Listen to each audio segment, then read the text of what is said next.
You're listening to Myers-Briggs Question Corner with Edythe Richards. Last month, an article was published in the New York Times entitled, "To Promote Inclusivity, Stay Away from Personality Assessments." The article asks readers to ponder the question of whether personality assessments like the Myers-Briggs really help managers learn their team's working styles, or do they encourage them to hire and promote people like them? The author told her story of being required to take the Myers-Briggs assessment as part of a staff retreat, and then reluctantly revealing her four-letter INTJ type to others in the group. Not only was I the sole Black woman in the organization, a demographic notoriously misunderstood in the workplace, she states, I now had the additional strike of being outed as an introvert in a company of extroverts. Even though she wanted to believe the trainers that the assessment was merely a team-building tool, the author was skeptical of whether she's a good fit for the organization. In this podcast, I'll address how the Myers-Briggs assessment should be used to encourage and foster team building in the workplace, and address the underlying issue of, does the Myers-Briggs reinforce stereotypes, which is a question I've received more than once. The first point I want to make is that any assessment is voluntary. This, along with the goals of the team building or training, need to be explicitly stated before embarking on the activity. Additionally, any limitations of the assessment need to be conveyed to the participants. I'll get to that point a bit later. Now, I do understand that it may not be politically correct to refuse to participate in an activity like this for many different reasons, but that's something that goes beyond what any personality assessment will measure. Second, each person is a unique individual apart from a type. The Myers-Briggs doesn't claim for any two people of the same type to be exactly alike. Everyone, regardless of type, has preferences for thinking, behaving, communicating, working, learning, and other things that make us think or behave the way we do. Our own life experiences determine to a significant degree how our Myers-Briggs preferences show up in the world. So it's important to remember that trying to fit everyone into a defined group and assuming it means that they'll all think and feel and act the same way is going to be misleading. Third, perhaps the most common misconception about the Myers-Briggs is that it's a predictor of aptitude, success, or satisfaction. This is absolutely false. There is no personality inventory or assessment that can predict behavior or success on any team or in any organization. The Myers-Briggs does measure your preferences on four broad-based dichotomies.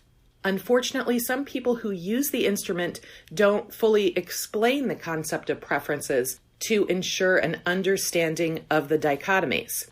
As I've mentioned before, the proper verbiage is not, you're an introvert, but you have a preference for introversion or you're an introverted type. We all at times behave in manners counter to who we are most naturally.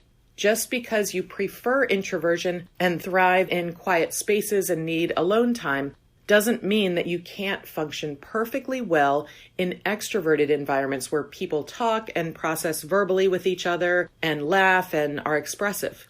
People of many different Myers-Briggs types excel at the same job for different reasons. So it's unfair to pigeonhole people based on their personality type. The Myers-Briggs was never intended to measure, but rather to start a conversation and thus provide a foundation for better understanding and human interaction. Now, this doesn't stop people from forming opinions, and often wrongly so. As stated in the article, a specific set of desired traits may often lead to hiring and promotion biases, and this is, unfortunately, one of the limitations of any personality assessment. What's to stop people from pigeonholing others because of their four-letter Myers-Briggs types, or making an assumption about this person's capability as an employee or as a leader? Leadership itself is highly context-specific. The Myers-Briggs can be an excellent tool for coaching leaders and helping them understand how their individual type preferences influence the way they, as leaders, shape the culture of their organization. Ultimately, team building or training using the Myers-Briggs needs to have two important components that I've often found are missing. First is an explanation of precisely what the Myers-Briggs is measuring, why it's being used for this particular team building, and the limitations of the assessment. Second is follow-up, with a reminder that a person is, before all else, a person, a human being, apart from a four-letter Myers-Briggs type. Training should be geared towards the organization's strategic goals and should enhance, not limit or pigeonhole, participants' interactions with one another. That's not going to happen in a one-day or half-day seminar. Regardless of one's Myers-Briggs type, we can all learn the importance of balance. Research has shown us again and again that high-performing organizations and successful leaders all have one important thing in common: the drive for continuous improvement and striving for optimal balance in their organizational culture. Appropriate use of the Myers-Briggs will coach leaders to first adjust themselves before transforming their organization.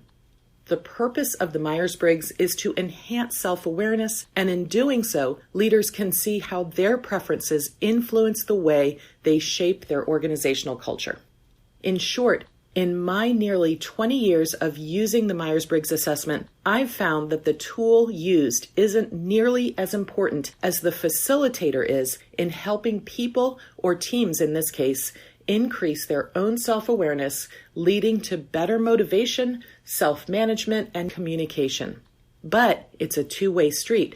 People have to be willing to confront their own biases, recognize their weaknesses, and do something about them if they want to change. Thanks for listening to this episode.